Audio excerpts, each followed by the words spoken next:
Morning, this is JR Harris, and welcome to the Renegade Rehabber, where you discover how to find, fund, fix, and flip properties for financial freedom. So we're going to a property a little bit earlier, so I don't want to start talking too loud here.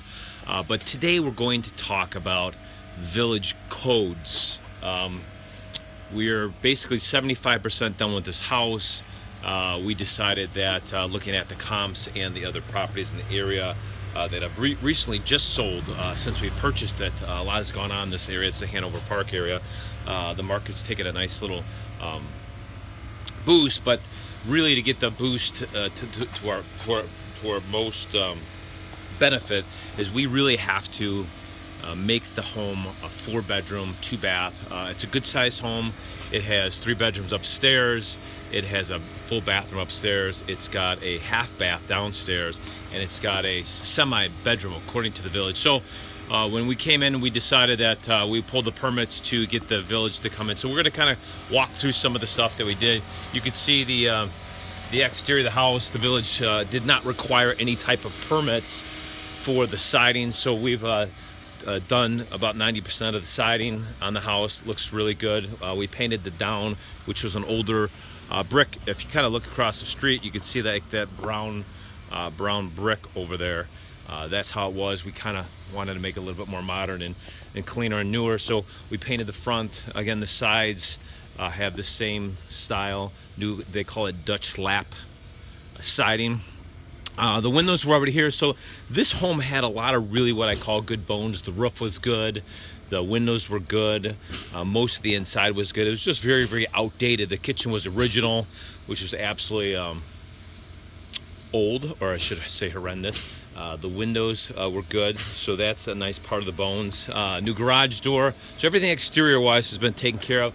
We're also going to add some faucet, some fascia up at top, and some soffits. So some of the things that the village has required that is a little bit different. I'm going to wait for the compressor to go off, but we're going to go in the house, and in the basement alone downstairs, there's a bedroom, and in the bedroom down there was an exposed brick wall, and then also next to that was the bathroom, and then next to that was the laundry room downstairs, and we'll kind of go in there as soon as the compressor goes off. But the laundry room had exposed concrete wall as well. And then underneath the stairs, you can see the stairs here as we go into the house. Underneath these stairs, there's a brick concrete wall, and you can see it just below the windows all the way around here with things. And the first thing the inspector want to do is typically in the basements they want to keep it nice and warm throughout the house, so they wanted it insulated at at a value of R21. The higher the value, the actual more insulation and the warmer it would get. He knew as you get into your thicker R values, it's almost literally impossible to go in there and put the insulation in a smaller wall. So the wall that was down there, we opened up the wall. He wanted to take a look at. There's no insulation around the paneling and drywall, and also in the bedroom downstairs. So he asked us to re-drywall. Not re-drywall, but re-insulate the whole basement. So we did that. That was one of the projects that have kind of taken a little bit longer with things. So we went in there and came down here. So we'll talk a little bit about this. I'm gonna go down in the basement, and you can see that we opened up the bathroom here. So we pulled this and moved this out about 10 inches to give it a little bit of a shower. We centered the shower between the wall and the window and over. So the code, you can see that the new wall, this used to be a 2x2 wall that used to be existing on R15. He doesn't want you to squish this, but we have to keep it nice and warm throughout the house. Also here, you have R15, so we opened up the wall here to make this R15. This closet is what kind of triggered everything for him, is that this wall in here was actually exposed brick, and he did not want to see that. So we also added a brand new wall here. It's got R15 insulation, so you can see that.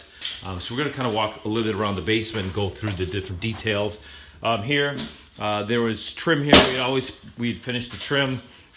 He wanted to again open up this wall. This wall was a 2x2 wall, and now we've made it a 2x4 wall, because that's 2x4 was the smallest wood that we can use to make the R15 work. in this room. So we've added insulation here. So you can see that we've gone through the room. You can see Alex working down there. We have to put, there's more concrete over there that we're doing a 2x4 wall and have to do the R15. And then finally into the laundry room. You can see the laundry room itself. Again, here's another one of the exposed walls that we had that he was not happy with. So we're actually going to put a 2x4 wall here, more R15 here, and then actually plug everything up. So that was one of the big things that the inspector wanted with this specific house. This wall, we're actually going to, under the stairs, close this up once Alex actually puts the R15, just simply because the inspector did either wanted a light and a door and all that stuff drywalled in there, or to close it off. So we've decided to close it off. Just seems a little simpler than trying to figure out the lighting situation. We're in the bedroom downstairs, so this window here, we have to make this an egress window. It's nice and wide, so it's about 42 inches wide. We're gonna have to take this, make this about 5 inches bigger and make it a slider. So according to code, they want to be able to move the window. So if we slide this over halfway, it'll be at least a minimum of 20 inches so somebody can squeeze out, and 24 inches wide. So that would make it coded. So that's another one of the things that they wanted us to do. In this room, you can see that being in the basement, that a lot of the ductwork runs through the house and it kind of branches off. And in this, there is a supply which gives you the air in the house, and then a return which you need air that goes into your HVAC unit in order for the air to come out. So we have to put a return. So you can see this whole, where they used to have a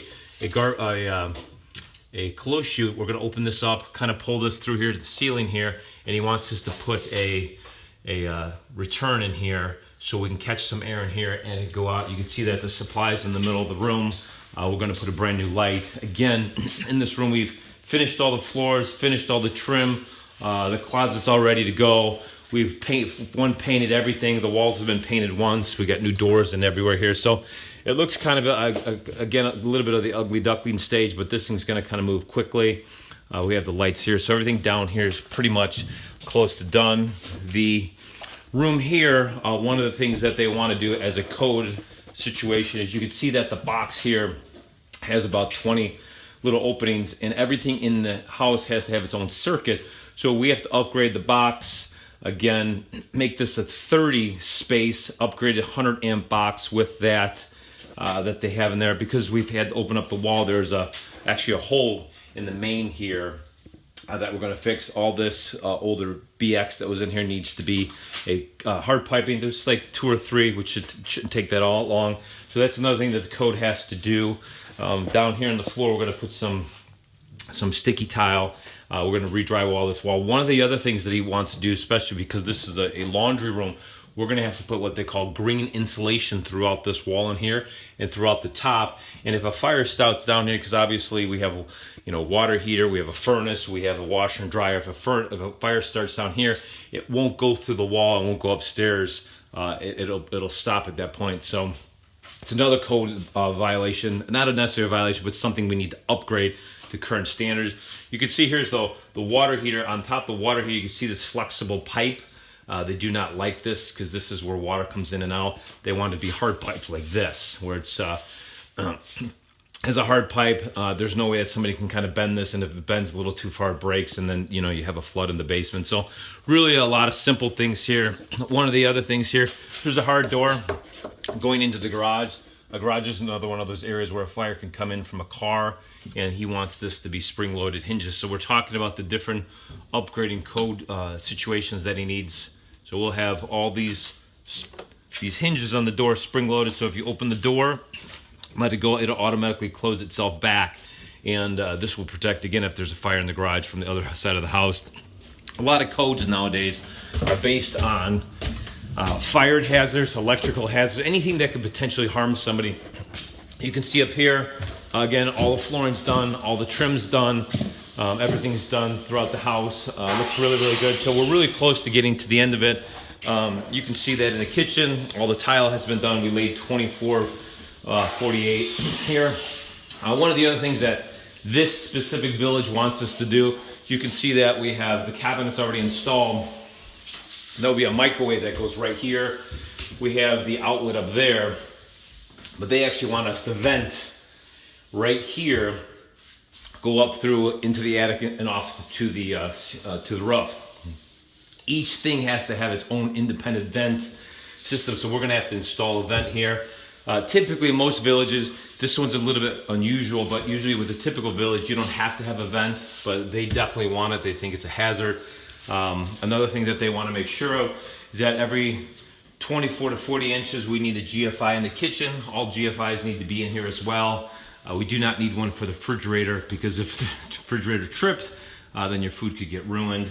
GFI, everything's closed off there.